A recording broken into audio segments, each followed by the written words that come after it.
JX news Chhattisgarh में आपका स्वागत है। चलिए बढ़ते हैं खबरों की ओर। शिवरी नारायण की महिमा का वर्णन शब्दों में संभव नहीं। राष्ट्रीय कथा व्यास पंडित युवराज पांडे। शिवरी नारायण धर्म एवं अध्यात्म की पावन नगरी गुप्त तीर्थ राजप्रयाग में आयोजित 7 दिवसीय श्री शिव महापुराण कथा के दूसरे दिन कथा व्यास पंडित युवराज पांडे ने प्रेस वार्ता को संबोधित किया।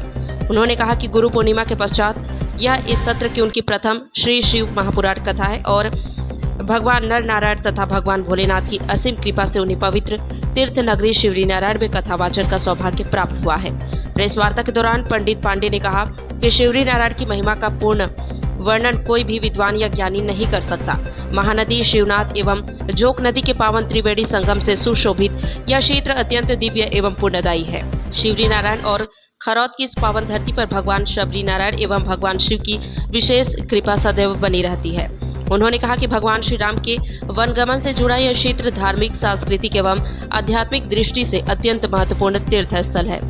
इस पुण्य भूमि को नमन करते हुए उन्होंने आयोजनकर्ता केशरवाणी परिवार तथा कथा में उपस्थित सभी श्रद्धालुओं के प्रति आभार व्यक्त किया। कथा व्यास ने कहा कि श्रावण मास में त्रिवेणी संगम के पावन तट पर श्री शिव महापुराण कथा का आयोजन अत्यंत पुण्यदायी है। यह आयोजन श्रद्धालुओं को भगवान शिव की भक्ति, सनातन संस्कृति एवं आध्यात्मिक मूल्यों से जोड़ने का श्रेष्ठ माध्यम है। उल्लेखनीय है कि केशरवाणी परिवार के तत्वावधान में 4 अगस्त से 10 अगस्त तक शिवरी नारायण धाम के त्रिवेणी संगम स्थित महानदी के पावन तट पर 7 दिवसीय श्री शिव महापुराण कथा का भव्य आयोजन किया जा रहा है। प्रतिदिन बड़ी संख्या में श्रद्धालु कथा श्रवण कर भगवान शिव की भक्ति का पुण्य लाभ प्राप्त कर रहे हैं। कथा समय प्रतिदिन दोपहर 3 बजे से प्रभु इच्छा तक अविरल धारा प्रवाह हो रहा है। छत्तीसगढ़ जिला ब्यूरो चीफ गौरव राय सागर की खास रिपोर्ट। सभी छत्तीसगढ़ प्रदेश वासियों को सादर प्रणाम, जय जोहार। जगन्नाथ जी के अहेतुकी कृपा से शिवरी नारायण के पुण्यमय भूमि में, चूंकि शिवरी नारायण कल के कथा में मैंने कहा भी था, आप लोग सुने होंगे, शिवरी नारायण का ये जो भूमि है कोई साधारण स्थान नहीं है, पवित्र भूमि है, देव भूमि है और ये पवित्र तीर्थ स्थल है। और आप लोग अनुभव किए होंगे, यहाँ त्रिवेणी संगम भी है, 3 नदियों का संगम है। और ऐसे त्रिवेणी संगम में भगवान शिवरी नारायण जब माँ सबरी के तपस्थली और जहाँ भगवान नर नारायण विराजमान है या राम लक्ष्मण के स्वरूप में भी इसको मानते हैं। इस सत्र के मेरे कथा का शुभारंभ ऐसे पुण्यमय क्षेत्र में हुआ, ये मेरे लिए परम सौभाग्य का विषय है।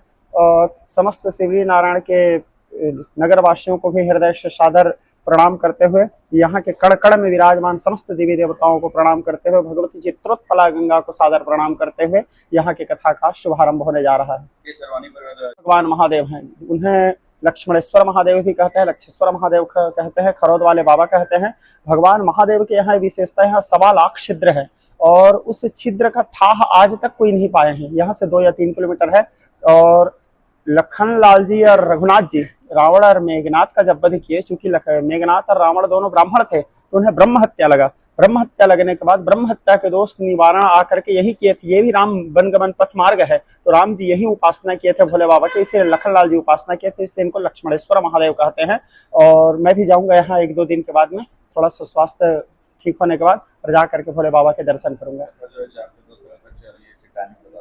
यहाँ की कथा का परफेक्ट समय जो है वो 3 बजे से है और 2 बजे से हम लोग जनमानस को इसलिए आह्वान किया है क्योंकि 2 बजे हमारे जो संगीत पार्टी है वो बैठ जाती है और सुंदर सुंदर हमारे छत्तीसगढ़ के जो लोकगीत है, हमारे छत्तीसगढ़ की संस्कृति है, परंपरा है, उसको भजन के माध्यम से, गीत के माध्यम से दर्शाने का प्रयास करते हैं। 3 बजे मंच में मैं मंचस्थ होकर के भगवान महादेव के कथा श्रवण कराने का अल्प प्रयास करूंगा।